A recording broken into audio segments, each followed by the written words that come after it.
अप्रैल महीने में पहली बार जीएसटी कलेक्शन ने 2 लाख करोड़ रुपए का स्तर पार कर गया है। इससे राज्यों की आर्थिक ताकत भी बढ़ी है।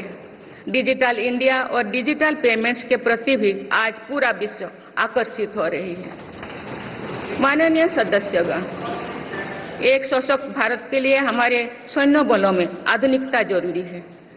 युद्ध की स्थिति में हम सर्वश्रेष्ठ रहे, इसके लिए सेनाओं में रिफॉर्म्स की प्रक्रिया निरंतर जारी रहनी चाहिए। इसी सोच के साथ मेरी सरकार ने बीते 10 वर्षों में डिफेंस सेक्टर में अनेक रिफॉर्म्स किए हैं। जीडीएस जैसे रिफॉर्म्स ने हमारी सेनाओं को नई मजबूती दी है। मेरी सरकार ने डिफेंस सेक्टर को आत्मनिर्भर बनाने के कई महत्वपूर्ण कदम उठाए हैं। ऑर्डिनेंस फैक्ट्रीज के रिफॉर्म से डिफेंस सेक्टर को बहुत लाभ हुआ है। 40 से अधिक ऑर्डिनेंस फैक्ट्रीज को 7 निगमों में संगठित करने से उनकी क्षमता और दक्षता दोनों बढ़ी है।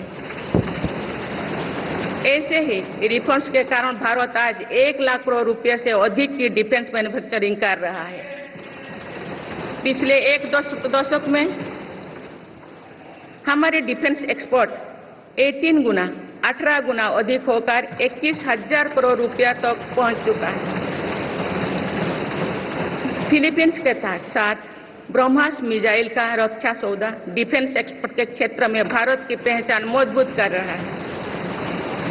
सरकार ने युवाओं और उनके स्टार्टअप्स को बढ़ावा देकर आत्मनिर्भर डिफेंस सेक्टर की मजबूत नींव तैयार की है। मेरी सरकार उत्तर प्रदेश और तमिलनाडु में 2 डिफेंस कॉरिडोर्स भी विकसित कर रही है।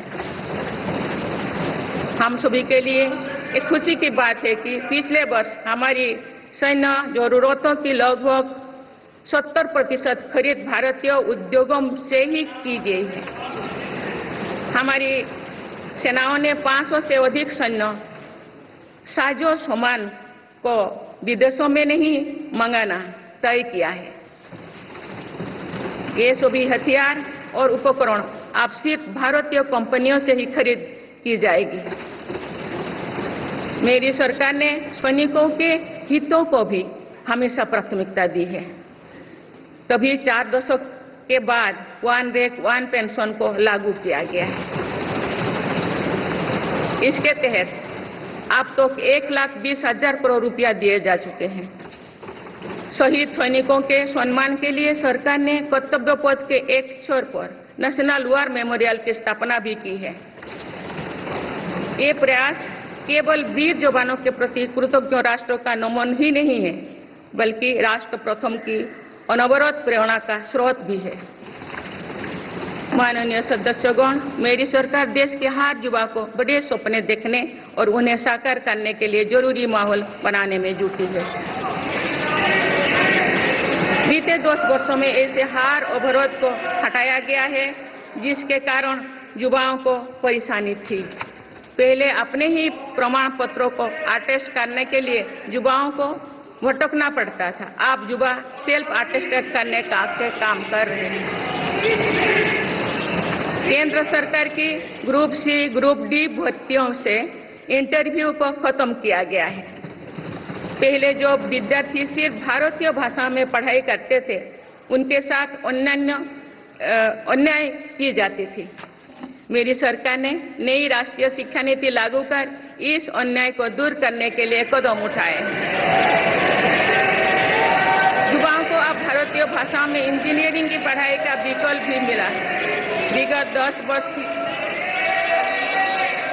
में देश में 7 नई IIT, 16 ट्रिपल IIT, 7 IIM, 15 नए एम्स, 315 मेडिकल कॉलेज और 390 विश्वविद्यालय स्थापित किया गया है। मेरी सरकार इन संस्थानों को और मजबूत बनाकर आवश्यकता के अनुसार इनकी संस्था को भी बढ़ाएंगे। सरकार एक डिजिटल विश्वविद्यालय बनाने की दिशा में भी काम कर रही है।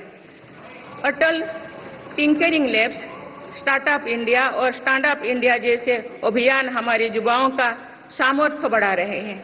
इन्हीं प्रयासों से आज भारत दुनिया का तीसरा सबसे बड़ा स्टार्टअप इकोसिस्टम बन चुका है।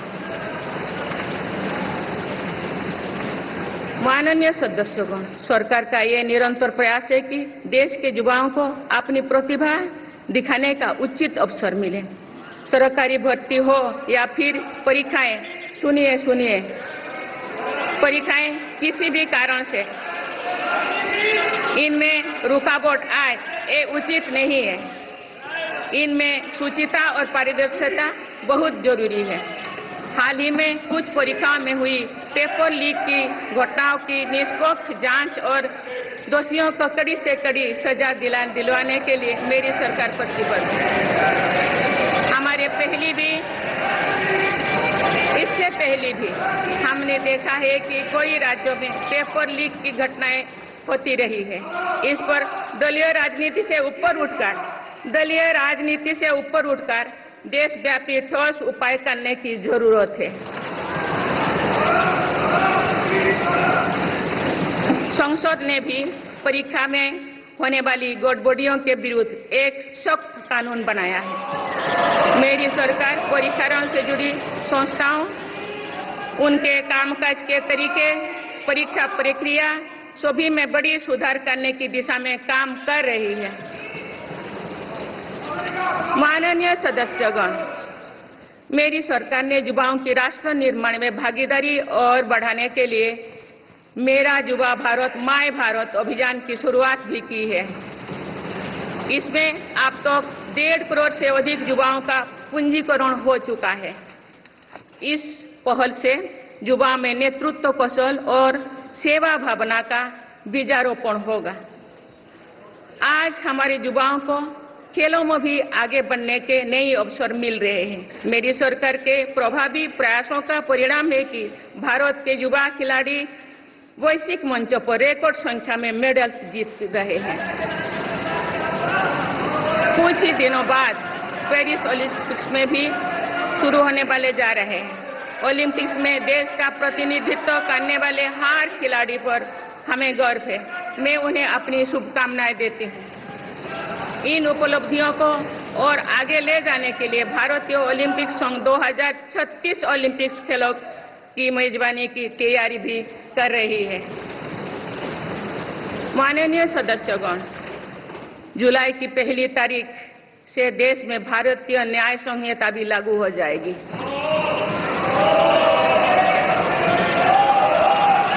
अंग्रेजी राज में गुलामों को दौड़ देने की मानसिकता थी।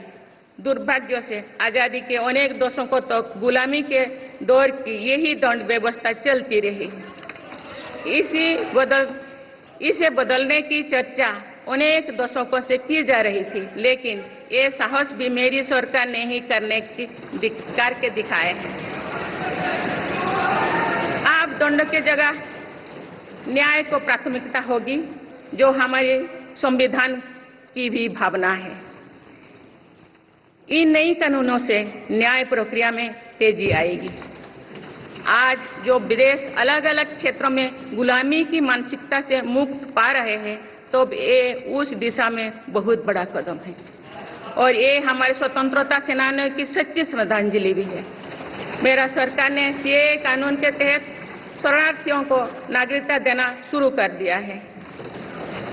इससे बंटवारे से पीड़ित अनेक परिवारों के लिए सम्मान का जीवन जीना तय हुआ है। जिन परिवारों को सीएए के तहत नागरिकता मिली है, मैं उनके बेहतर भविष्य की कामना करती हूँ।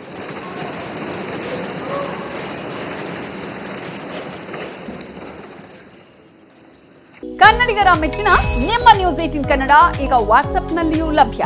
ಕರ್ನಾಟಕ ಮತ್ತು ದೇಶ ವಿದೇಶದ 360 ಡಿಗ್ರಿ ಸುದ್ದಿ ವಿವರವನ್ನ ನೀವು ನಿಮ್ಮ ಕೈ ಬೆರಳುಗಳಲ್ಲಿಯೇ ಪಡೆಯೋದಿಕ್ಕೆ ಈ QR ಕೋಡ್ ಅನ್ನು ಸ್ಕ್ಯಾನ್ ಮಾಡಿ. ನಮ್ಮ ಚಾನೆಲ್ ಅನ್ನು ಫಾಲೋ ಮಾಡಿ, ನೋಟಿಫಿಕೇಶನ್ ಆನ್ ಮಾಡಿ.